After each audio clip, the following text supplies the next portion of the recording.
유명한 선교사였던 리빙스턴이 아프리카 선교를 가서 처음 16년 동안 사역을 마치고 고국으로 돌아와서 글라스고 대학에서 명예 박사학위를 받으면서 이런 말을 남겼습니다. 지난 여러 해 동안 30번 이상의 죽음의 위기를 넘기며 저를 지치게 하고 그리고 어렵게 했던 그 땅, 그리고 저에게 냉소적이고 적대적인 사람들, 그런 사람들이 있는 그 땅에 다시 귀환할 수 있는 생각을 하게끔 한 것은 단 한 가지 이유였습니다. 그것은 내가 세상 끝날까지 너와 함께하리라는 부활하신 주님의 말씀이었습니다. 이 말을 남긴 후에 리빙스톤은 다시 아프리카 땅으로 돌아가 죽을 때까지 그 땅의 영혼들을 섬겼습니다. 그가 주님의 함께하심을 정말로 믿었기 때문이었습니다. 그래서 오늘은 부활하신 예수님이 어떻게 우리와 함께 하시는지에 대해서 함께 생각을 해보겠습니다. 오늘 본문을 두 가지 이야기로 함께 생각해 보기를 원하는데요. 짧게 두 가지 이야기로 함께 생각을 해보고 적용을 해보겠습니다. 오늘 본문의 첫 번째 이야기는 주님과의 고기잡이에 관한 이야기입니다. 오늘 본문을 시작하는 1절을 보면 그 후에라는 말로 시작을 합니다.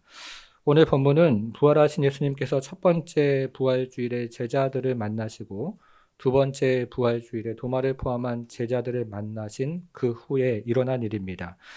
그 후에 6월절의 명절인 6월절이 끝나자 이제 제자들은 다른 순례객들과 마찬가지로 고향인 갈릴리로 돌아왔습니다.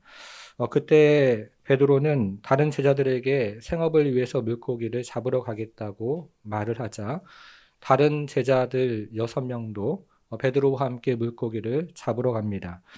여러분, 그런데 이 제자들이 물고기를 얼마나 많이 잡습니까? 3절을 한번 보겠습니다. 3절 같이 읽을게요. 시작. 시몬 베드로가 나는 물고기 잡으러 가노라 하니 그들이 우리도 함께 가겠다 하고 나가서 배에 올랐으나 그날 밤에 아무것도 잡지 못하였더니. 제자들은 그날 밤에 얼마나 잡았습니까? 아무것도 잡지 못했습니다. 제자들 가운데 몇 사람은 물고기 잡는 것이 전공이었음에도 그들은 그날 밤에 아무것도 잡지 못했습니다. 여러분, 이것이 무엇을 알려주고 있습니까? 예수님은 고별 설교에서 포도나무와 가지의 비유를 통해서 너희가 나를 떠나서는 아무것도 할 수 없다 말씀하셨는데 지금 실패한 제자들의 모습은 주님 없이는 아무것도 할 수 없다는 것을 우리에게 알려주고 있습니다. 밤새도록 수고했지만 주님 없이는 아무것도 할 수 없었던 것입니다. 그런데 실패한 제자들 예수님 찾아오십니다. 우리 4절과 5절도 좀 읽어보겠습니다. 4절, 5절 시작. 날이 날이 새어갈 새어갈 때에 때에 예수께서 바닷가에 서셨으나 제자들이 예수이신 줄 알지 못하는지라. 예수께서 이르시되 얘들아 너희에게 고기가 있느냐 대답하되 없나이다. 자, 5절 한번 다시 보시면요. 우리 주님 제자들에게 말씀하시는데 얘들아 너희에게 고기가 있느냐 말씀하십니다. 오늘 본문에 나오는 주님의 첫 번째 말씀입니다. 8절에 보면 예수님과 제자들 사이의 간격이 50칸쯤 되었다고 기록이 되어 있는데요. 지금 바닷가에 서 계신 예수님과 물고기를 잡고 있는 제자들 사이에 한 100m 정도의 거리가 있었습니다. 100m 정도 떨어진 바닷가에 서 계신 예수님께서 제자들을 향해서 큰 소리로 너에게 물고기가 있느냐라고 물으셨던 것입니다. 이것은 제자들의 안녕을 물으신 거예요. 너희가 지금 하고 있는 일들이 잘 되어 가고 있느냐라고 우리 주님 제자들에게 물으십니다.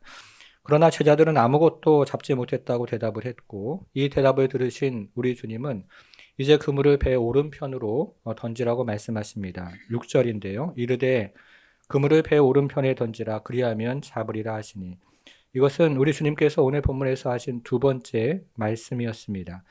이에 제자들이 던졌더니 물고기가 많아 그물을 들 수 없더라. 지금 제자들은 말하는 사람이 누구인지는 몰랐지만 밤새도록 물고기 잡는 데 실패를 했기 때문에 다른 선택의 여지가 없었습니다. 그래서 바닷가에서 외치는 그 사람의 말대로 그물을 배 오른편에 던졌고 물고기가 심히 많이 잡혀서 그물을 끌어올릴 수가 없었던 것입니다.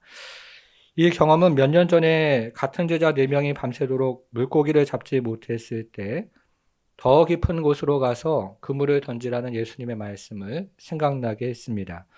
제자들이 예수님의 말씀에 순종해서 더 깊은 곳으로 가서 그물을 던졌을 때 물고기가 너무 많이 잡혀서 배가 가라앉는 바람에 다른 사람의 도움을 요청해야 했습니다. 이 경험을 생생하게 기억하고 있던 요한이 주님을 알아보고 주님이시다라고 외쳤습니다. 7절을 보겠습니다. 예수께서 사랑하시는 그 제자가 베드로에게 이르되, 자, 뭐라고 했죠? 주님이시라 하니 시몬 베드로가 벗고 있다가 주님이라 하는 말을 듣고 겉옷을 두른 후에 바다로 뛰어내리더라. 8절 같이 읽겠습니다. 시작. 다른 제자들은 육지에서 거리가 불과 한 50칸쯤 되므로 작은 배를 타고 물고기 든 그물을 끌고 와서 예수님을 알아본 요한이 베드로에게 주님이시다라고 외치자 옷을 벗고 배에서 조업을 하던 베드로가 주님을 알아보고 바다로 뛰어내려서 주님을 향해서 헤엄을 쳤습니다. 그리고 다른 제자들도 주님이시다라는 요한의 말을 듣고 작은 배를 타고 물고기 떼를 끌고 주님을 향해 갔습니다. 이것이 오늘 본문의 첫 번째 이야기입니다. 두 번째 이야기는 주님과의 아침 식사에 관한 이야기입니다. 이렇게 제자들이 이제 육지로 올라와 보니 예수님께서 제자들을 위한 조반을 마련하십니다. 9절, 10절인데요. 육지에 올라보니 숯불이 있는데 그 위에 생선이 놓였고 떡도 있더라. 10절. 예수께서 이르시되 지금 잡은 생선을 좀 가져오라 하시니, 여러분, 이것은 오늘 본문에서 주님이 하셨던 몇 번째 말씀인가요? 세 번째 말씀이죠. 세 번째 말씀입니다. 제자들이 육지에 올라와 보니 예수님께서 제자들을 위한 생선과 떡을 준비하십니다. 예수님은 밤새도록 지쳐있고 그리고 배가 고픈 제자들을 위해서 따뜻한 음식을 준비하셨습니다. 그리고 제자들에게 먼저 가서 따뜻하게 말씀하십니다. 너에게 있는 그 물고기를 가져오라 말씀하십니다. 이 말씀에 가장 먼저 반응을 보인 사람은 역시 베드로였습니다. 11절 같이 읽겠습니다. 시작. 시몬 베드로가 올라가서 그물을 육지에 끌어올리니 가득히 찬 큰 물고기가 153마리라. 이같이 많으나 그물이 찢어지지 아니하였더라. 시몬 베드로는 그물을 이제 육지로 끌어올립니다. 끌어올리다라는 말은 요한복음에서 굉장히 중요한 단어 중에 하나인데요. 예수님이 십자가 구속 사역을 마치고 사람들을 자신에게 이끄신다고 할 때 사용했던 단어입니다. 요한복음 12장 36절을 보시면 내가 땅에서 들리면 모든 사람을 내게로 이끌겠노라 라고 말씀하셨는데, 이때 이끌겠노라 라는 말이 베드로가 끌어올리는다는 말과 같은 말이죠. 그래서 지금 베드로가 물고기를 바다에서 육지로 끌어올리는 그 모습은 사도들이 세상에서 구원받을 백성들을 예수님께로 데려가는, 끌어올리는 그 모습을 상징적으로 보여줍니다. 이렇게 베드로가 물고기를 끌어오자 제자들은 그토록 많이 잡힌 물고기가 너무나 신기해서 그 물고기의 숫자를 세어 보았는데요. 그 숫자가 153마리였습니다. 이 153에 대한 여러 가지 해석이 있는데요. 그 중에서 가장 설득력 있는 해석은 초대교회 교부였던 제롬이라는 사람의 해석입니다. 이 제롬은 153이라는 숫자를 당시의 사람들이 생각했던 바다에 사는 모든 물고기의 종류라고 그렇게 주의를 했습니다. 그래서 이것은 모든 종류의 사람이 주님 앞에 나오는 모습을 보여주는 것인데, 그물이 찢어지지 않았다고 기록이 되어 있기 때문에 그 일이 결코 실패하지 않고 이루어질 것에 대한 말씀으로 해석을 했습니다. 이전에 주님이 말씀하신 대로 이제 제자들은 사람을 낚는 어부가 될 것입니다. 이처럼 베드로가 물고기를 끌고 오자 주님은 이제 제자들에게 조반을 먹으라 라고 말씀하십니다. 자, 마지막 12절, 13절인데요. 같이 읽어보겠습니다. 시작. 예수께서 이르시되 와서 조반을 먹으라 하시니 제자들이 주님이신 줄 아는 고로 당신이 누구냐 감히 묻는 자가 없더라. 예수께서 가셔서 떡을 가져다가 그들에게 주시고 생선도 그와 같이 하시니라. 여러분 12절을 다시 한번 보세요. 예수님이 제자들에게 뭐라고 말씀하시죠? 조반을 먹으라. 이것은 우리 주님께서 오늘 본문에서 하셨던 몇 번째 말씀이 됩니까? 네 번째 말씀이 됩니다. 이렇게 조반을 먹으라 말씀하신 다음에 예수님께서 이제 부족한 떡과 생선을 채우기 위해서 직접 가서 생선을 가져오시고 그리고 떡도 가져오시면서 계속 제자들을 섬기시는 이야기로 오늘 본문은 끝이 납니다. 주님은 따스한 사랑으로 제자들을 품고 섬겨주셨던 것입니다. 이것이 오늘 본문의 이야기입니다. 적용을 좀 해보기를 원하는데요. 여러분, 우리는 지금 요한복음에 기록된 굉장히 흥미롭고 감동적인 이야기를 우리가 함께 살펴보고 있습니다. 그런데 우리가 지금 살펴보는 요한복음 21장은 여러 가지 이유에서 많은 학자들이 후대에 첨가된 본문이라고 이야기를 합니다. 더군다나 우리가 지난주에 살펴보았던 요한복음 20장 말미를 보면 부활하신 주님에 대한 도마의 절정의 고백이 기록이 되어 있고, 이어서 요한복음에 기록한 목적이 기록이 되어 있기 때문에 요한복음은 20장으로 끝나는 것이 매우 자연스럽게 생각이 되어집니다.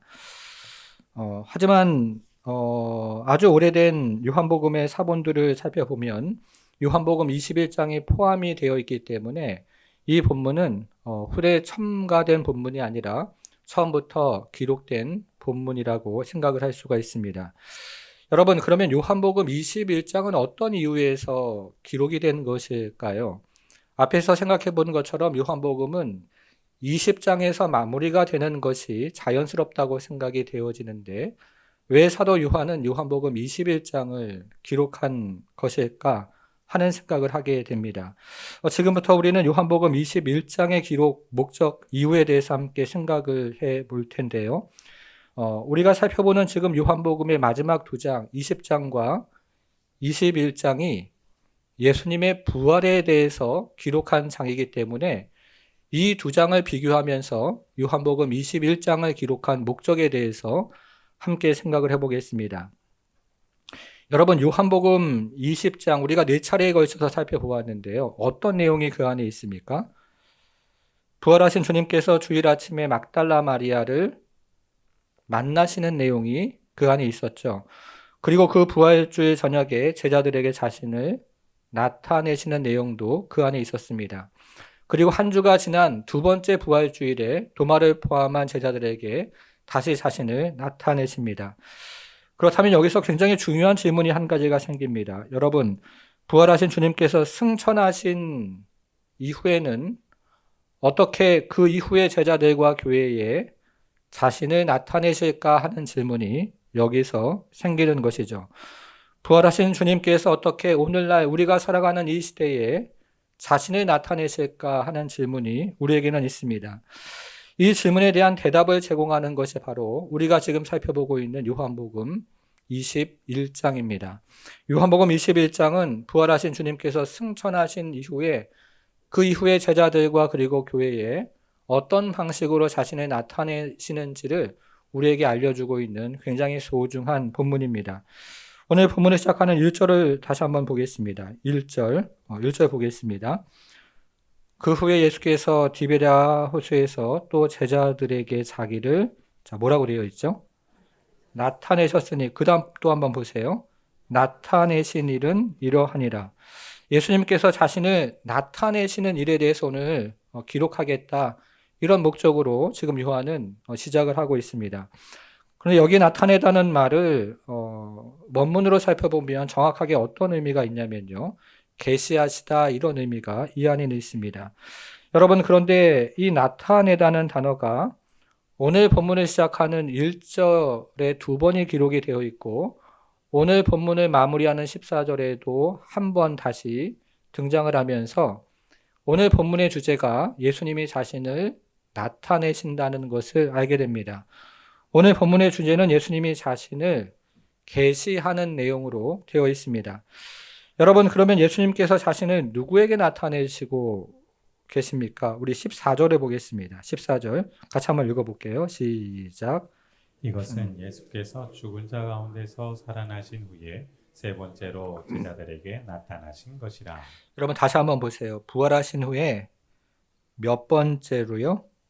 세 번째로 제자들에게 어떻게 하셨다고요? 나타내시는 것이, 계시하시는 것이라. 자, 첫 번째는요, 첫 번째 부활주일에 제자들에게 나타나셨고, 두 번째는 두 번째 부활주일에 도마를 포함한 제자들에게 나타나셨고, 여기에 나타나시는 것이 이제 세 번째 제자들에게 나타나시는 것입니다. 여러분, 그런데 오늘 본문이 요한복음의 마지막 장인데요. 마지막으로 제자들에게 나타나셨다 이렇게 기록하지 않고 세 번째로 제자들에게 나타나셨다 이렇게 기록을 하고 있죠. 마지막으로 제자들에게 나타나신 것이라고 기록하지 않고 세 번째로 제자들에게 나타나신 것이다 이렇게 기록하는 이유는 이후에 제자들과 교회에게 계속해서 나타나신다라는 그런 의미가 함축되어 있는 것입니다.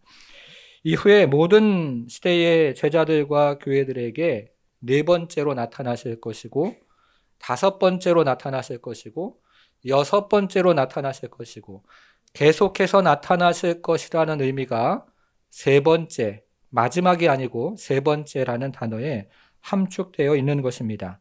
그래서 오늘 본문은 부활하신 주님께서 승천 이후에 어떤 방식으로 그 이후에 제자들과 교회에게 나타나실 것인가에 대한 기록입니다. 여러분, 그러면 부활하신 주님이 승천 이후에 어떻게 자신을 나타내실까요? 오늘 본문은 이 질문에 대해서 몇 가지 답을 줍니다. 우리는 오늘 본문에서 두 가지 이야기를 요약해서 살펴보았는데요. 첫 번째 이야기는 부활하신 주님의 승천 이후에 말씀을 통해서 네 가지 말씀을 살펴보았는데요. 이 말씀을 통해서 나타나시는 이야기를 기록한 것이고, 두 번째 이야기는 주님과의 식사 이야기인데요.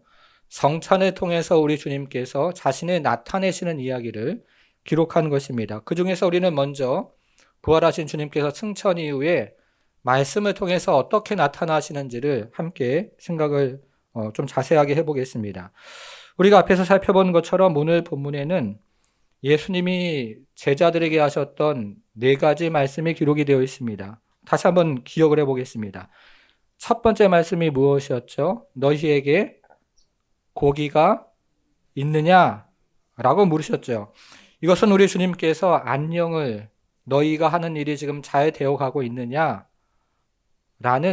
그런 안녕을 묻는 질문이었습니다. 자, 두 번째 말씀이 나오는데요. 두 번째 말씀은 그물을 배 오른편에 던지라 그러면 잡으리라는 말씀이었습니다. 이것은 우리가 어떤 문제가 되는 상황에 직면했을 때 우리 주님의 말씀 안에서 그 해결책이 있다는 뜻입니다. 사랑하는 여러분, 오늘 이 자리에 오시면서 어떤 문제를 가지고 오셨습니까? 주님의 말씀에 해결책이 있다는 것입니다. 자, 세 번째 말씀인데요. 세 번째 말씀은 지금 잡은 생선을 좀 가져오라 말씀하십니다. 이것은 우리의 섬김과 그리고 나눔을 요구하시는 말씀입니다. 네 번째 말씀인데요. 와서, 기억나시나요? 와서 조반을 먹으라 라고 말씀하십니다. 이것은 주님과의 풍성한 교제를 말하는 것입니다. 이처럼 부활하신 주님이 제자들에게 말씀을 통해서, 기록된 말씀을 통해서 지금도 우리에게 나타나신다는 것이죠. 계시해 주신다는 것입니다. 여러분, 그러면 말씀을 통해서 계시된 주님은 어떤 분일까요?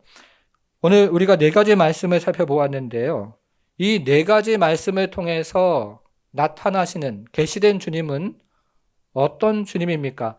제가 오늘 본문 말씀을 쭉 계속 읽으면서 이렇게 정리를 해봤는데 화면을 같이 한번 읽어보겠습니다. 같이 한번 읽어볼게요. 시작.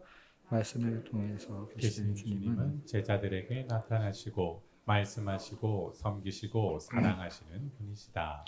자, 오늘 본문의 네 가지 말씀을 정리하면 이렇게 정리가 될 것 같아요. 말씀을 통해서 계시된 주님은 제자들에게 나타나셨죠. 그리고 말씀하십니다. 그리고 제자들을 섬기시고 사랑하는 분입니다.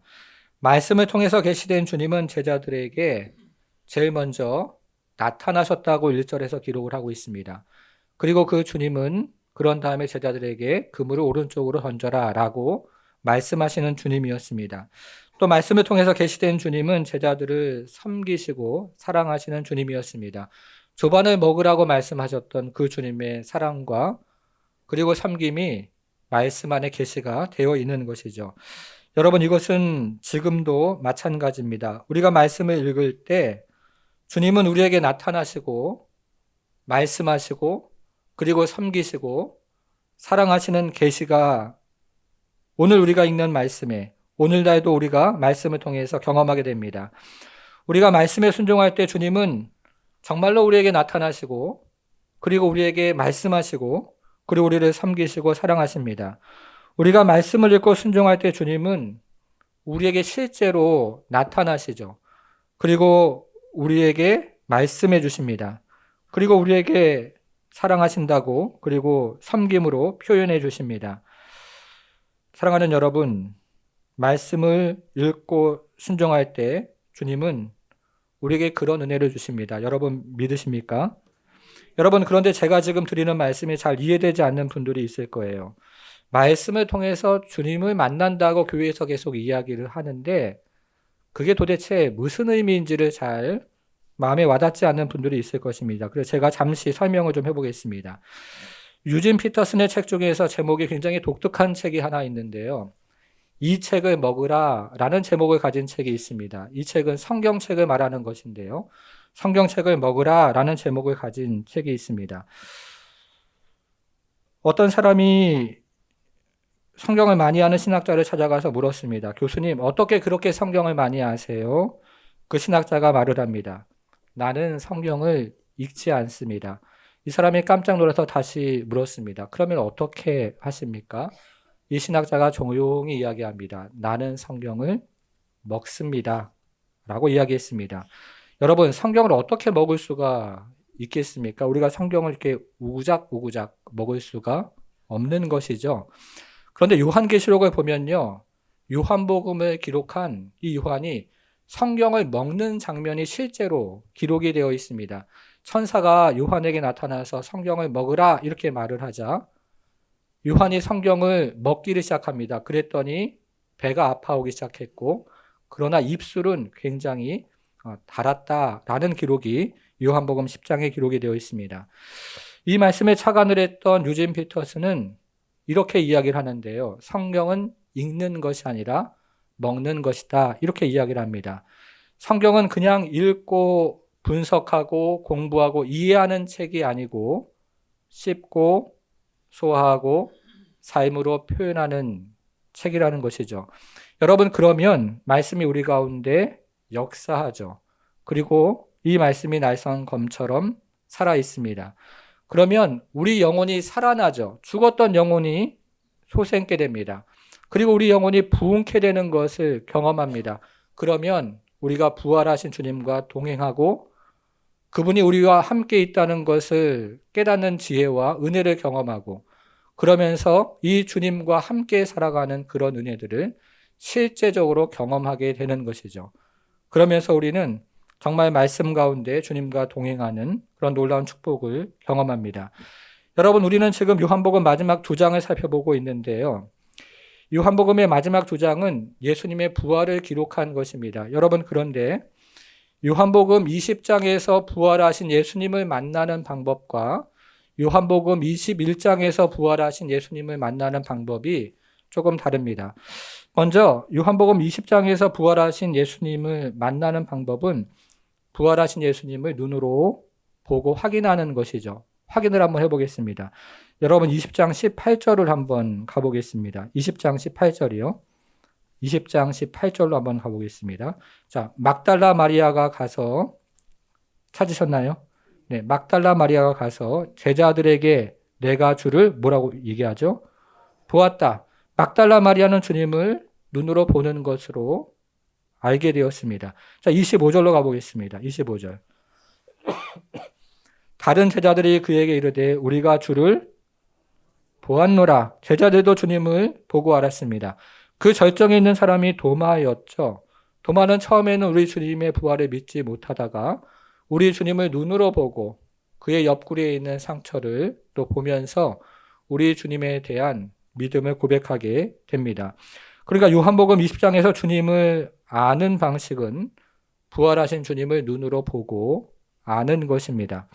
그런데 도마가 주님에 대한 신앙 고백을 한 다음에 우리 주님께서 이런 말씀을 하시는데요. 보지 못하고 믿는 자들이 복되다 이런 말씀을 하십니다.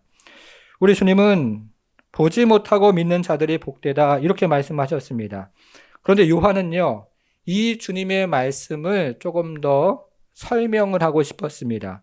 주님께서 보지 못하고 믿는 자들이 복되다 말씀하셨는데 보지 못하고 믿는 자들의 복됨에 대해서 요한은 조금 더 자세하게 설명을 하고 싶었던 모양입니다. 그것이 바로 우리가 지금 살펴보고 있는 21장입니다. 우리가 지금 살펴보는 21장은 그래서 보지 못하고 믿는 자들의 복에 대해서 이야기하는 것입니다. 여러분, 우리가 성경을 읽을 때요, 굉장히 은혜가 되는 구절이 있어요. 그럼 어떻게 하십니까? 여러 번 읽고 암송하고 표시를 합니다. 그렇죠? 그런데 은혜가 되지 않는 구절은 어떻게 하세요? 그냥 쓱 지나가시죠. 여러분, 그런데 우리가 성경을 읽을 때 은혜가 되지 않는데 쓱 지나간 구절 중에서 굉장히 중요한 구절이 있습니다. 그냥 쓱 지나갔는데 그 구절이 그 본문을 전체를 해석하는데 정말 소중한 그런 구절이 있어요. 오늘 본문에도 그런 구절이 있는데 그런 구절이 4절입니다. 아마 지금 보시면 이런 구절도 있었나 싶으실 겁니다. 4절 한번 보겠습니다. 날이 새어갈 때 예수께서 바닷가에 서셨으나, 자, 그 다음 말이 중요한데요. 제자들이 예수인 줄 왜 몰랐을까요? 지금 제자들은 주님과의 거리가 100여 미터 정도 떨어져 있었기 때문에 눈으로 보면서 알 수가 없었을 것이고 아직 완전히 해가 뜨지 않은 어두컴컴한 새벽이었기 때문에 우리 주님을 눈으로 보고 알지 못하고 있습니다. 그래서 여러분, 주님이 처음 요한이 주님을 알아보고 7절을 한번 보세요. 뭐라고 하냐면 7절을 한번 보겠습니다. 7절. 예수께서 사랑하시는 그 제자가 베드로에게 이르되 뭐라고 얘기하죠? 주님이시다 이렇게 외쳤는데요. 이렇게 요한이 우리 주님을 처음 알아봤을 때 눈으로 보고 안 것입니까? 아니면 보지 않았는데도 깨달은 것입니까? 여러분, 이것은 요한이 눈으로 보고 안 것이 아니었습니다. 요한은 그동안에 있었던 사건들이 누적이 되면서 지금 우리 주님을 알아보고 있습니다. 제자들에게 그물을 오른편에 던지라는 말씀이 있었고 그 말씀에 순종해서 제자들이 그물을 오른편에 던지는 행동이 있었고 그 결과 굉장히 크고 많은 물고기가 잡히는 그런 결과가 있었는데 이런 것들이 누적이 되면서 요한은 주님인 줄 알게 되었던 것입니다. 여전히 눈으로 그는 확인하지 못했지만 그 수많은 것들이 누적이 되어서 그렇게 하실 수 있는 분은 우리 주님밖에 없다라고 확신을 했던 것입니다. 이것이 바로 부활하신 주님이 승천하신 이후에 우리가 주님을 알아가는 방식입니다. 우리도 말씀을 통해서 우리 주님의 지시와 생각을 읽습니다. 그리고 우리도 이 말씀에 순종을 하기도 합니다. 그 결과 우리는 주님께서 주시는 풍성한 은혜와 놀라운 기적을 때로 경험하기도 하는 것입니다. 이런 것이 누적이 되어서 우리는 지금 주님을 알아가고 있습니다. 자, 주님에 대한 두 번째 인식이 7절에 나오는데 우리 7절을 조금만 더 보겠습니다. 7절. 예수께서 사랑하시는 그 제자가 베드로에게 이르되 주님이시라 하니 시몬 베드로가 벗고 있다가 자, 뭐라고 얘기를 해요? 주님이라 하는 말을 듣고 겉옷을 입고 주님께로 이제 가는 것입니다. 두 번째죠. 자, 두 번째로는 시몬 베드로가 주님을 알게 되었습니다. 자, 그런데 여러분, 지금 시몬 베드로가 주님을 눈으로 보고 안 것일까요? 아니죠. 지금 시몬 베드로는 눈으로 주님을 보고 안 것이 아니고 주님이시다라고 외치는 요한의 증언을 듣고 우리 주님을 알게 되었습니다. 이것도 부활하신 주님이 승천하신 이후에 우리에게 알려주시는 주님을 알아가는 방식입니다. 여러분 중에 친구 따라 강남 오신 분이 계시죠. 우리 교회에 우리 권사님들, 장로님들, 성도님 너무 좋다던 이야기를 듣고 교회에 와서 정착을 하신 분이 계십니다. 우리 교회에 주님이 계시는데 그 주님에 대한 소개를 받고 우리 교회에 와서 지금까지 예배드리는 분도 계십니다. 이처럼 우리는 다른 사람의 증언을 듣고 이 자리에 왔는데 그 증언이 사실이었고 그래서 그 증언을 통해서 우리 주님을 알아가게 되는 것이죠. 이것이 주님을 알아가는 또 다른 오늘날의 방식입니다. 자, 주님에 대한 세 번째 인식이 나오는데요. 우리 12절, 13절을 보겠습니다. 12절, 13절. 자, 처음에는 요한이 우리 주님을 눈으로 보지 않고 알게 되었고, 두 번째는 베드로가 눈으로 보지 않고 알게 되었고, 이제 마지막으로 제자들이 주님을 알게 됩니다. 자, 12절 볼게요. 예수께서 이르시되 와서 조반을 먹으라 하시니, 제자들이, 자, 뭐라고 되어 있죠? 주님이신 줄 아는 고로 당신이 누구냐 감히 묻는 자가 없더라. 예수께서 가셔서 떡을 가져다가 그들에게 주시고 생선도 그와 같이 하시니라. 자, 이것도 제자들이 예수님을 눈으로 보고 알았다 이런 의미가 아니에요. 지금 제자들을 긍휼히 여기셔서 제자들에게 생선을 가져다 주시고 또 떡을 공급해 주시는 분이 오래전에 무리들을 긍휼히 여기셔서 생선과 떡으로 무리들을 먹이신 예수님과 너무나 똑같아서 지금 제자들은 자신과 함께 있는 분이 바로 예수님이라는 사실을 알게 되었다는 뜻입니다. 지금 제자들을 떡과 생선으로 섬기는 분이 얼마 전에 허리에 수건을 두르고 제자들에게 쭉 가시면서 그들의 발을 씻겨주셨던 그 주님과 너무나 똑같아서 그 앞에 계신 바로 그 분이 예수님이라는 사실을 알게 되었습니다. 이처럼 21장은 눈으로 보고 예수님을 아는 것이 아닙니다. 21장은 말씀을 통해서, 증언을 통해서, 성찬을 통해서, 그리고 축적된 주님과의 알을 통해서 우리 주님을 알게 되었다는 것이고, 그것이 바로 후대의 교회가 주님을 알아가는 방식입니다. 여러분, 우리가 말씀과 증언과 성찬을 통해서 부활하신 주님을 오늘날에도 만나죠. 오늘날에도 경험하잖아요. 그러면 우리 안에 어떤 일이 일어날까요? 우리가 말씀과 증언과 성찬을 통해서 부활하신 주님을 만나면 우리 안에 주님에 대한 거룩한 정서가 솟아나는데요. 그러면서 우리 가운데 주님이시다라는 고백이 터져 나오기를 시작합니다. 그것이 오늘 본문에 세 번에 걸쳐서 나오죠. 오늘 본문에 주님이시다라는 고백이 세 번 나옵니다. 그런데 오늘 본문에 나오는 주님이시다라는 고백을 정확히 번역을 하면 주님이 바로 여기 계시다 이런 의미로 번역이 됩니다. 확인을 해볼게요. 7절 한번 보겠습니다. 7절 다시 한번 볼게요. 7절 예수께서 사랑하시는 그 제자가 베드로에게 이르되 자 뭐라고 했죠? 주님이 여기 계셔.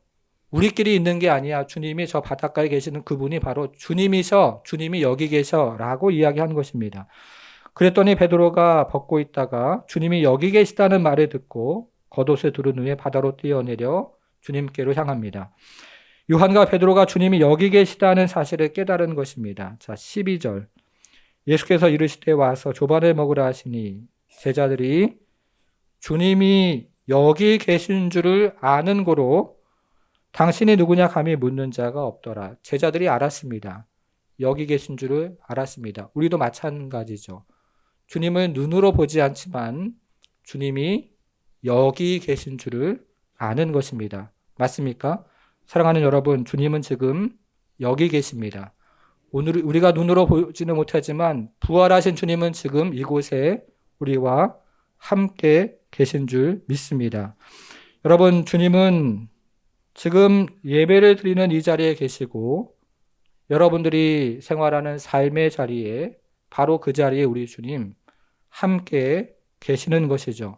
여러분들이 말씀과 증언을 가지고 살아갈 때 주님이 예배 자리에 바로 그 자리에 와 계시고 그리고 우리가 삶의 현장에서 말씀을 가지고 살아갈 때 우리 주님은 역시 그 삶의 자리에 와서 우리와 함께 하시고 말씀해 주시고 나타나시고 그리고 섬겨주시고 사랑해 주시는 그 주님을 우리는 체험하며 그리고 경험하며 살아가는 것입니다.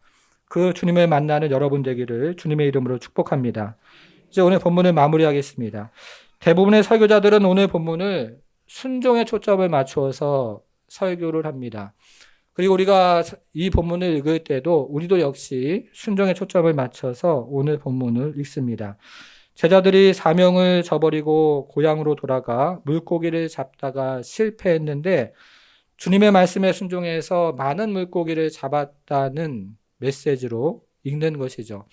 제자들이 우리 주님의 대위임령을 뒤로하고 고향으로 돌아와서 자신의 직업으로 컴백을 하다가 실패를 했는데 우리 주님께서 다시 그물을 오른쪽에 던지라는 말씀을 하셨고 그 말씀에 순종해서 제자들이 기적을 경험했다는 이야기로 오늘 본문을 우리는 읽습니다. 그러나 오늘 본문은 순종에 대한 이야기가 아닙니다. 오늘 본문은 예수님이 제자들을 찾아오셔서 자신을 나타내셨다는 은혜의 이야기를 우리에게 들려주고 있는 것입니다.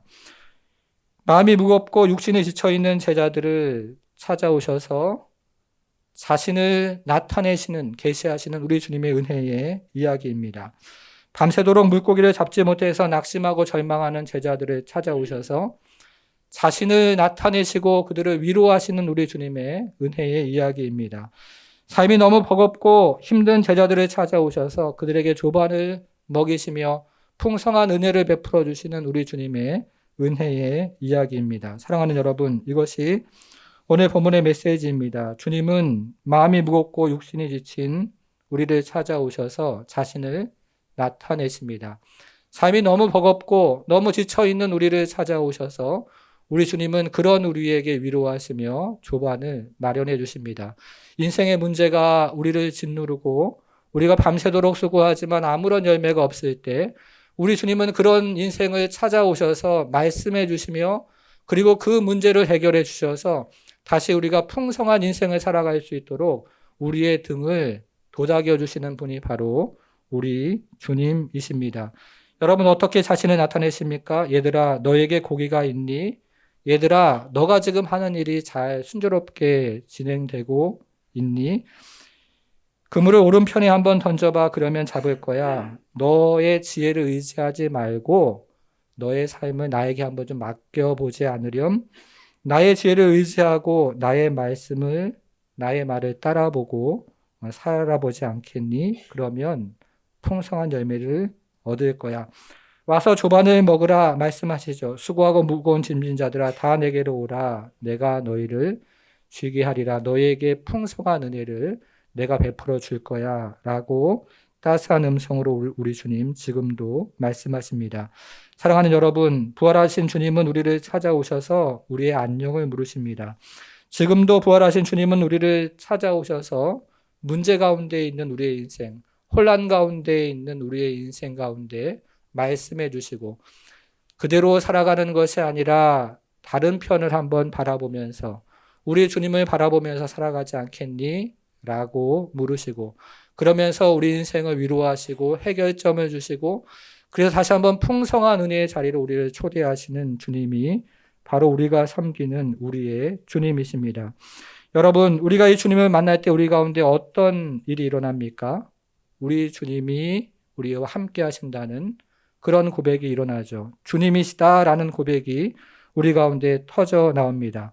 고난 가운데 주님이 찾아오셔서 말씀해 주셔서 우리의 인생의 문제가 해결될 때 우리 주님이시다라는 고백이 우리 가운데 터져 나옵니다. 때로는 우리의 문제가 해결되지 않아도 우리가 그 문제를 이겨낼 수 있는 힘과 그리고 은혜를 주시는 그 주님을 만남으로 그래서 우리는 다시 한번 우리 삶 가운데의 주인이 내가 아니요 우리 주님이라는 그 고백을 붙잡음으로 우리 주님이 여기 계시다라는 고백을 우리는 하게 되는 것입니다. 사랑하는 여러분, 오늘은 부활주일입니다. 이 부활주일에 우리가 다시 한번 이 고백 가운데 세워지는 성도가 되기를 소망합니다. 부활하신 주님 만남으로 우리 주님 여기 계시다. 고난 가운데 있는 성도들이 다시 주님을 만나고 그 주님의 말씀을 들으며 나의 인생의 문제가 해결되는 것을 경험하고 혹 나의 인생의 문제가 내가 원하는 대로 해결되지 않더라도 그 문제를 이겨낼 수 있는 힘과 그리고 우리 주님 우리에게 먹이시는 그 넉넉한 양식을 덧입어서 우리의 인생에 다시 한번 주님을 향해 나아갈 때 우리 주님 나와 함께 하시는구나 라는 그 고백을 가지고 오늘도 승리하는 우리 모든 성도가 되기를 주님의 이름으로 축원합니다. 사랑하는 여러분, 여러분 중에 밤새도록 물고기를 잡았는데 그물이 비어 있는 혹 그런 분은 안 계십니까? 인생의 수많은 수고와 그리고 정말 애씀을 하며 살아가지만 정말 인생 가운데 낙심과 또 절망을 경험하고 계신 분은 안 계십니까? 우리 주님 오늘 어떤 말씀을 우리에게 주십니까? 자신의 지혜에 의지하지 말고 우리 주님 따라가면 그래서 풍성한 은혜와 또 우리 주님 주시는 그 풍성한 양식을 먹으라고 혹 말씀하지는 않으십니까? 주님의 말씀과 증언과 정창환 같은 은혜 방편을 통해서 우리 주님 오늘도 우리에게 말씀하십니다. 사랑하는 성도 여러분, 우리가 지금 여기 계신 주님, 지금도 살아 역사하셔서 우리 가운데 함께 하시는 주님의 지혜와 또 은총을 함께 누리며 경험하며 나가기 원합니다. 우리가 돌이킬 것이 있다면 주님 따뜻하게 우리를 찾아오셔서 말씀하시는 그 말씀의 현장에서, 예배 현장에서, 삶의 현장에서 다시 한번 주님의 말씀을 듣고 주님 말씀 따라가기를 원한다고 고백하고, 그리고 그 말씀을 따라갈 때 주님께서 주시는 풍성한 양식도 누리기를 원한다고 고백하고, 그래서 우리가 다시 한번 주님 안에서 주시는 그 풍요로움과 에덴 동산의 그 은혜를 함께 누리기를 원한다고 고백하며 나아가기를 원합니다. 더불어서 전교인 수련회를 위해서 기도할 때 우리 성부, 성자, 성령 하나님의 코이노니아와 하나됨을 함께 누리는 수련회 되게 해달라고 함께 기도하기를 원합니다. 기도하겠습니다.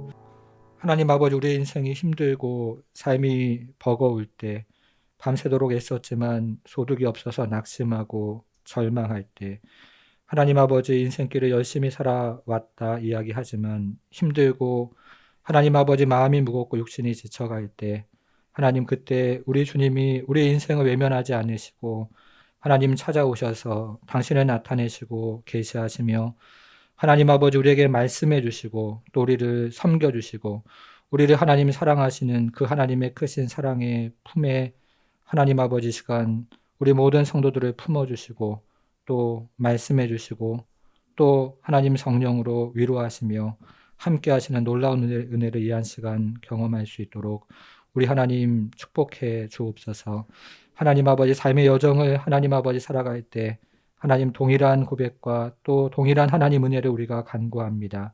주님 삶의 현장에서, 가정의 현장에서, 그리고 하나님 일터 현장에서 말 못할 여러 가지 어려움들을 만나며 하나님 아버지 우리의 지혜를 사용해 보지만 하나님 실타래가 꼬이는 것처럼 꼬여가는 그 모든 것들 가운데 다시 주님의 선명한 음성을 듣고 우리의 삶을 우리 주님 앞에 하나님 아버지 의뢰하며 내가 인생의 주인이 아니요 우리 주님이 인생의 주인임을 고백하고 우리 인생을 다시 한번 주님 앞에 올려드리오니 하나님 아버지 주님께서 말씀해 주시고 주님께서 나타나 주시고 주님께서 하나님 아버지 참으로 또 도우심으로 하나님 다시 한번 주님의 섬김과 위로와 그리고 사랑 안에서 승리하는 모든 성도들 될 수 있도록 우리 하나님 축복해 주옵소서.